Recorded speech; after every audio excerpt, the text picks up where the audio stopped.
Are you just not getting the results that you want? Are you feeling like people are just not listening long enough to your episodes? You look at your stats, you're like, people are falling off.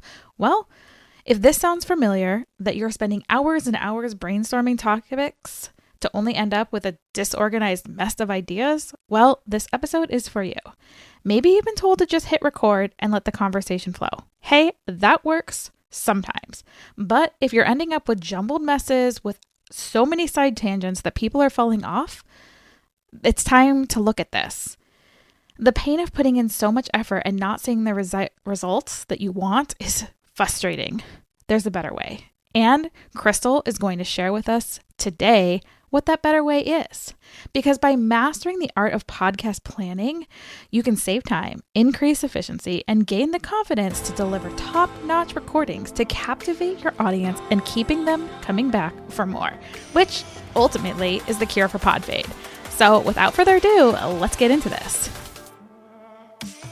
Welcome to the Cure for Pod Fade. I am so excited you found your way here because that means you know how powerful podcasting can be. You are ready to build a legacy with your unique story, your message, and your offer, but you're getting a little overwhelmed.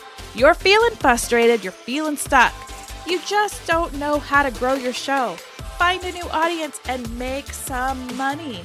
Podcasting can be the ticket to the life of your dreams, and it doesn't have to be as hard as you think.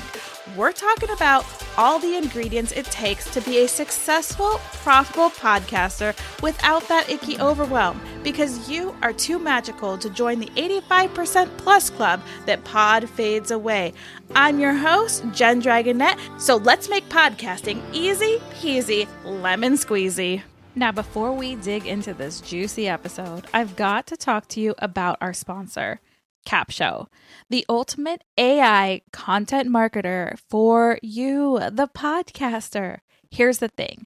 You know, I'm a podcast producer. I'm producing mass amounts of content every week.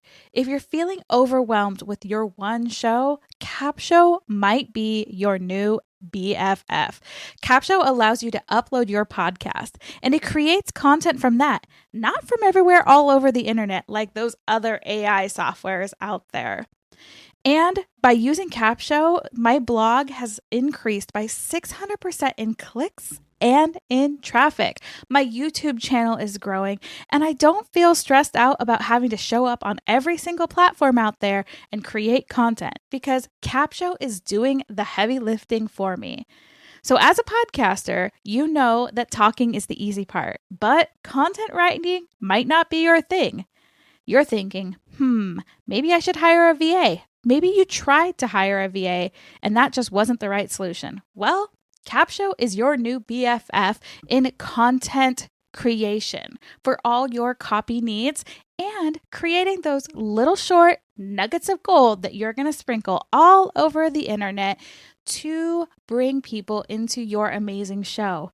Because here at the Cure for Pod Fade, we're making things easy peasy lemon squeezy. So of course we had to be sponsored by Capshow.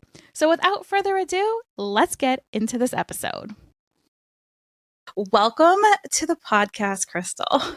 Thank you so much for having me, Jen. This is going to be so much fun. And I love the idea of your podcast, of it being something that can help people really break through any of the decisions that they're making or any of the wavering back and forth, because and we're going to get into all the things about decisions here in a little bit, but it's not an easy decision to start something, to stop something. And a lot of people go back and forth and all of that. So I love kind of like, let's pull back the curtain and just talk about what are the logical things that we are thinking as creators as we're making these decisions, because they mean a lot. We were talking about it earlier. It's like our podcasts, like they're our babies, and they're like, we put so much of ourselves into them and we put them out into the world.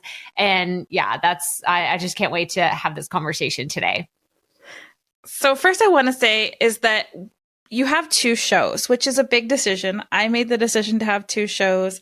I'm kind of going in the same path that you're going right now, but you've been in the industry for 5 years. And we were talking about this, and it doesn't seem like a long time, but in podcast land, that's forever.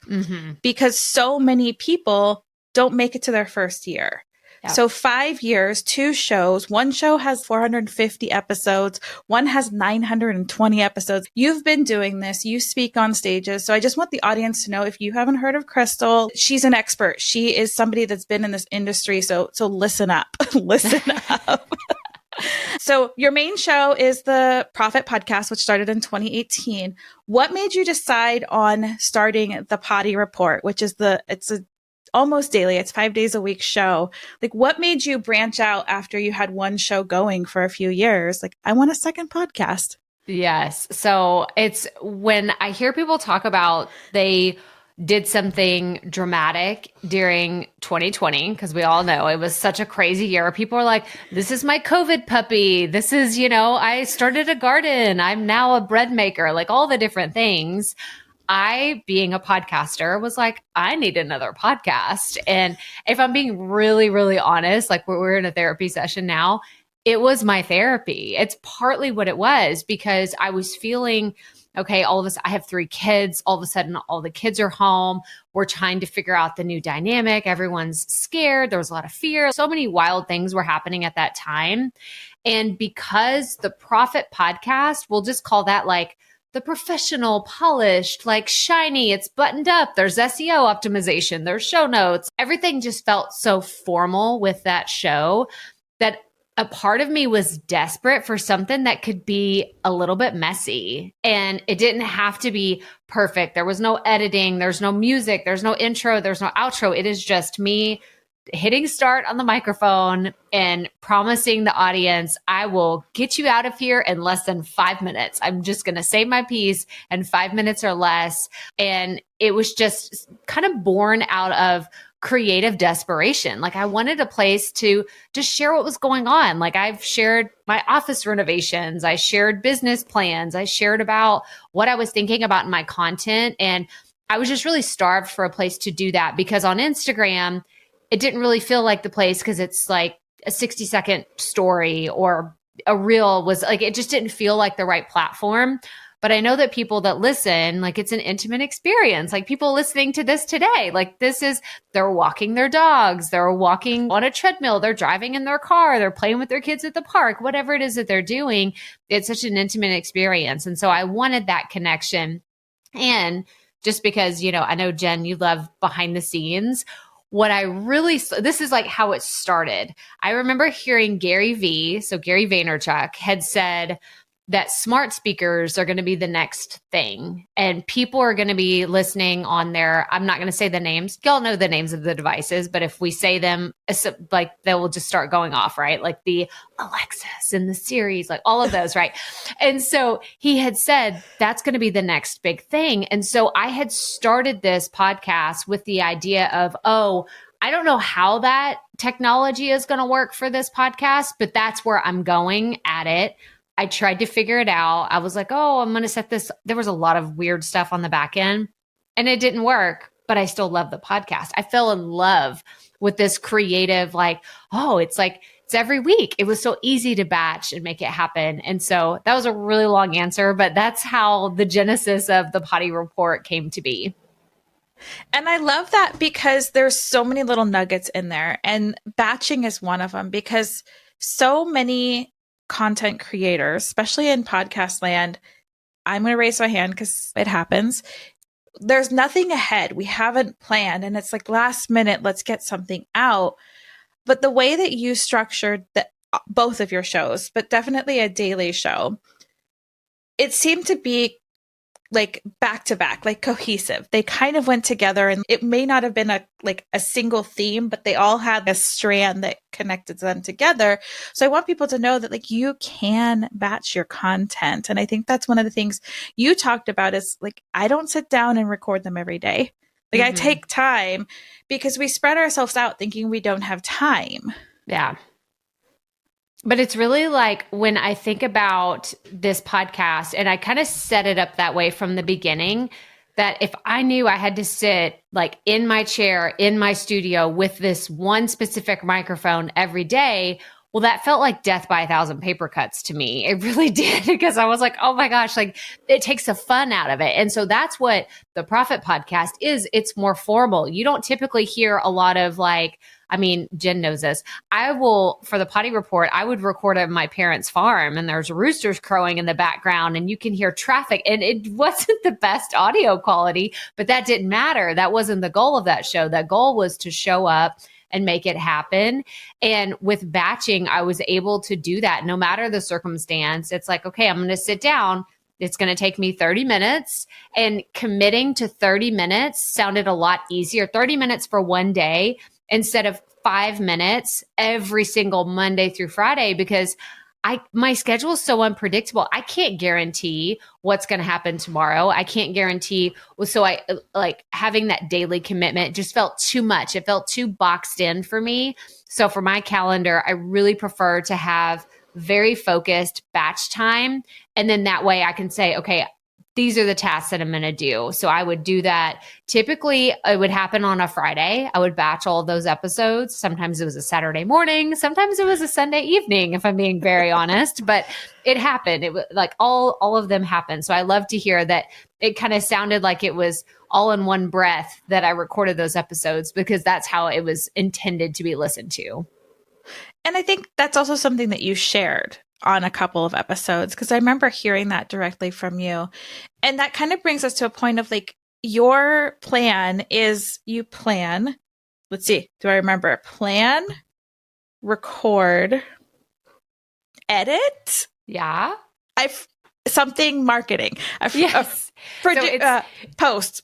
Oh, something like that. Close. It's so close. It's published. So that's the PREPA method. So I've had this method for a long time, and it's something that I didn't actually make it a formal method. It's just what I did until I started teaching it a lot more. So you had it so right. We'll take post because it's close enough to publish. It's the same thing, but it's plan, record, edit, publish, and market. And those are the steps that I teach all of my students and clients and just members of my community.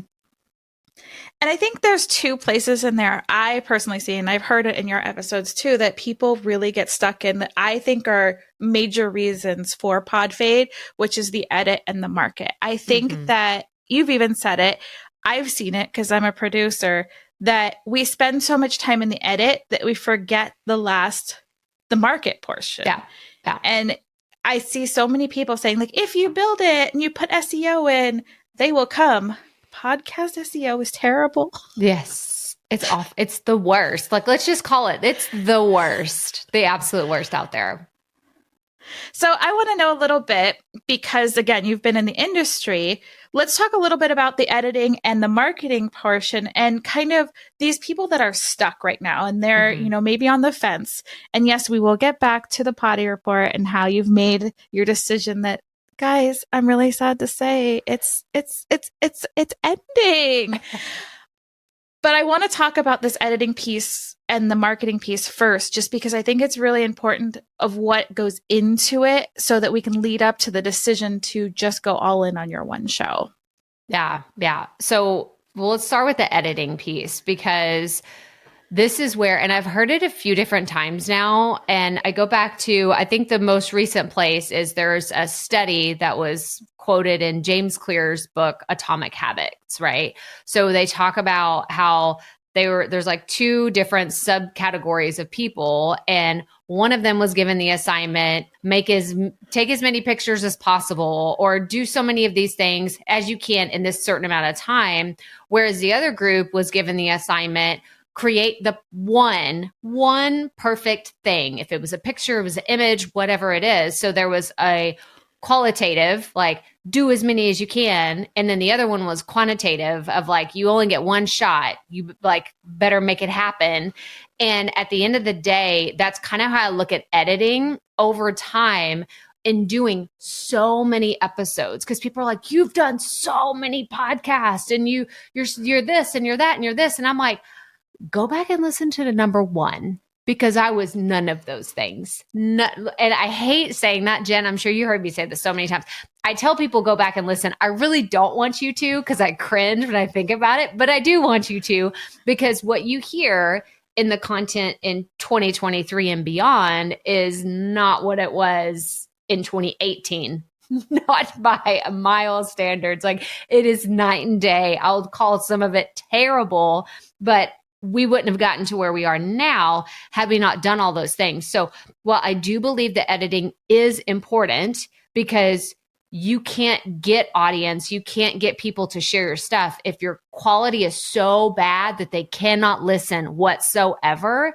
But at the end of the day, you don't need to spend hours cutting out all those ums or those breath sounds, or, the dog barking in the background, or the car drove by, or your neighbors down the road or mowing their lawn. Like, nobody cares about that stuff. If you've taken the time to put so much value into your content, nobody cares. Because I have listened to so many people that I love, I admire, I follow them. They're leaders in the industry, and I don't care if they're sitting at a packed bar at a conference, whatever it is, and they're sharing their message. That's all I care about. I don't care what's going on in the background. So this is where my passion really comes for editing is, yes, it's important. It needs to be able for your listeners to actually hear your message. But outside of that, we're spending way too much time editing, where we should cut off, like, just say, okay, this is when I'm going to stop editing, and slide into that marketing capacity. Because when you take off your editing hat and you go into the marketing phase, you're not as exhausted. And I really think, I think most podcasters don't just never market their podcast because it's their intention. They're like a stubborn little kid. Like, I'm not going to market this thing. People should just find it. I don't think that that's what their intention is. I think they're spending so much time saying, I have to create this one perfect, life-altering, life-changing, mind-blowing episode. But then they have it, and then they're like, oh yeah, you got to tell people about it. And they're like, oh, I'm exhausted. Like, I'm sick of this thing. I've been listening to my own self. I planned this thing. I recorded it. I listened to it again. I'm done. I'm just done with it. I'm exhausted from it. And I think that that's why they don't market. And it could also be that they don't know how, or they're confused on which way to do it, which, there's tons of resources and tools to help you do that. But if we can shorten up that timeline and just say, you know what, I'll settle for something that's good enough and not, quote, perfect, you'll just have such a better outcome in all of the other processes in producing and creating your content. Yes. And I think that's such a good point. And it's something that I did in the beginning before Descript. I would go through, and I can honestly look through audio now and be like, I should just delete that. And I spent so much time doing that. By the time it got to creating the graphics, like going out and pitching to be on other shows, I was like, I don't have time for that. I got a whole other business to run. Like, this is it didn't make sense. So I think that brings up a really good point, is it doesn't have to be perfect, but it has to be good enough quality that someone's not turning the knob up and down. They're not having their eardrums blown out. They can hear your voice over the crowded bar, whatever it is. There are some things, and there's so many cool tools out there now for the independent podcaster that make it good enough. Yeah.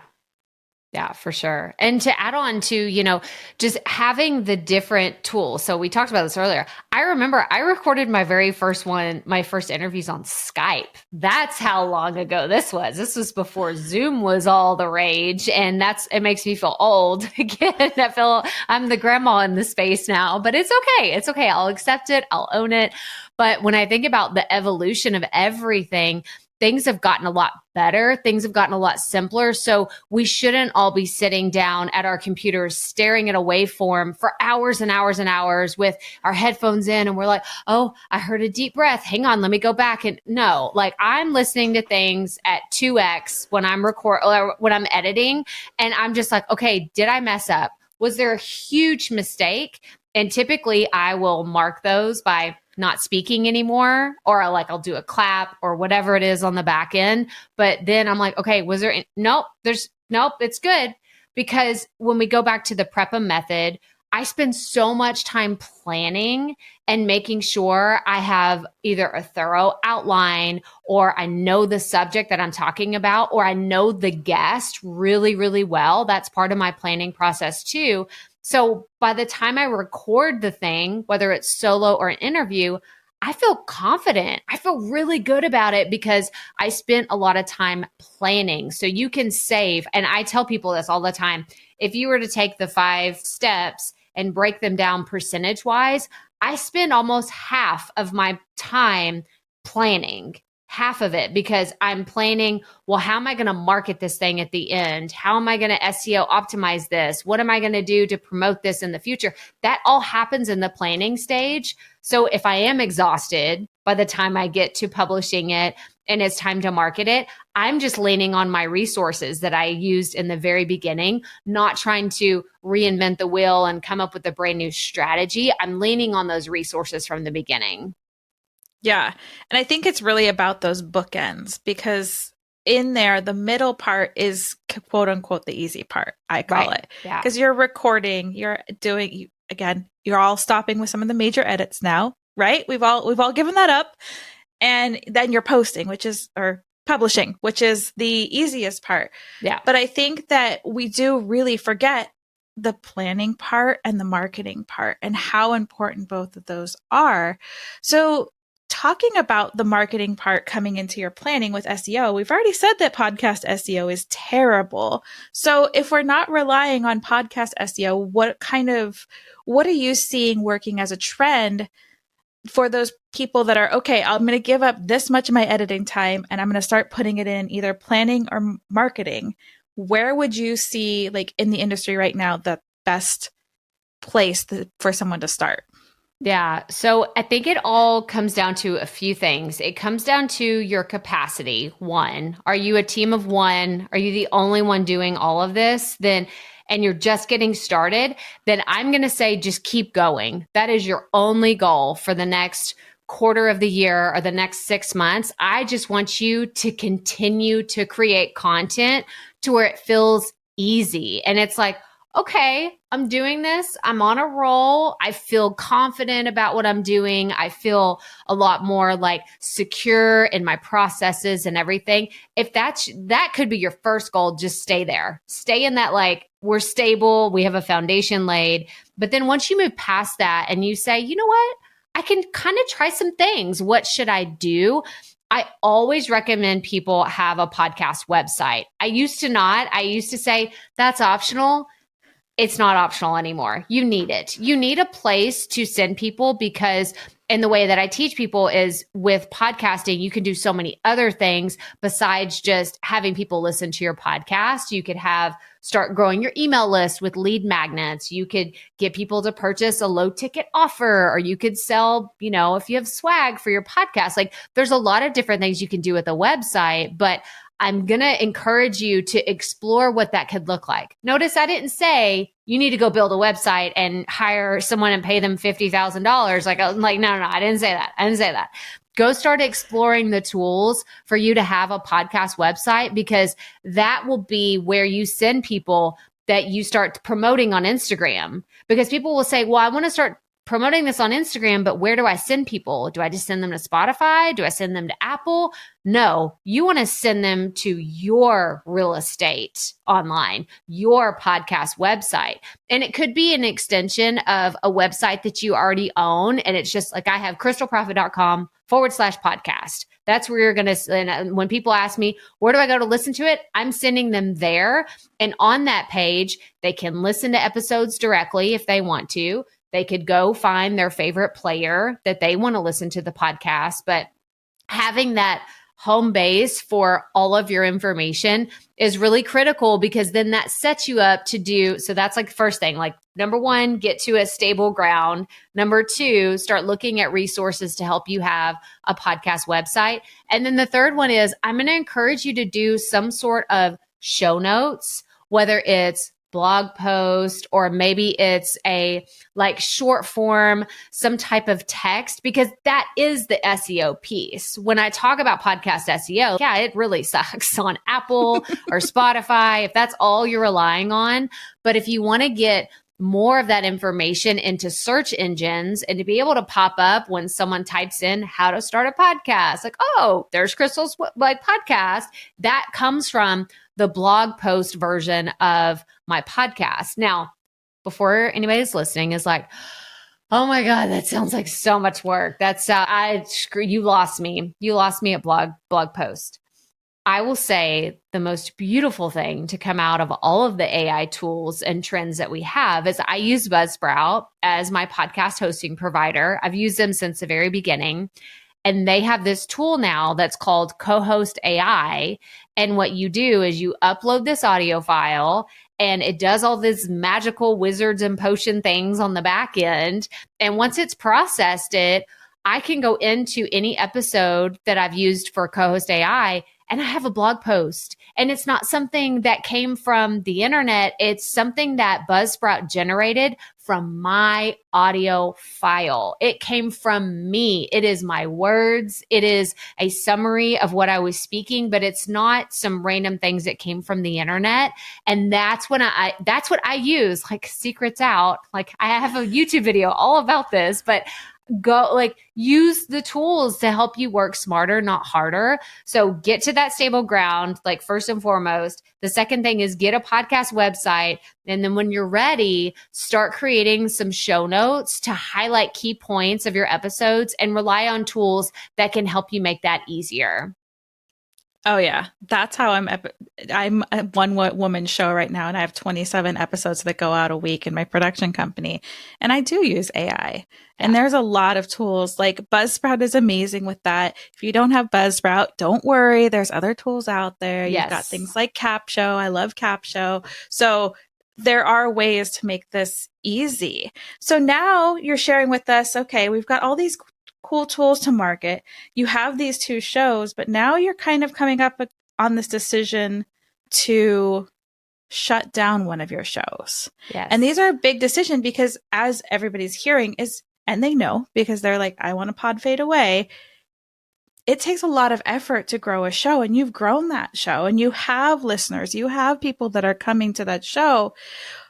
I want to know at what point, like I know for me, it took 6 months, 9 months to make the decision. Like why are you choosing to shut down, put a pin in the Potty Report and going all in on just the one show? On the edge of your seats, aren't you? Well, the second half of this episode, when we talk about making the decision to put a pin in a show that is your baby, that is something that you enjoy, is too good to have at the end of an episode. So next week, join us when we talk about when to decide if you are pod fading away because of an excuse or when it's actually time to put a pin in your show, move on to different things. And the answer may surprise you. So before you give up on your show and say, hey, if Krystal gave up a show, remember, she's only giving up one of the 2 shows. Come back next week and let's talk about when to know and making the decision to put a pin in your show or when to double down. All right, have a great day.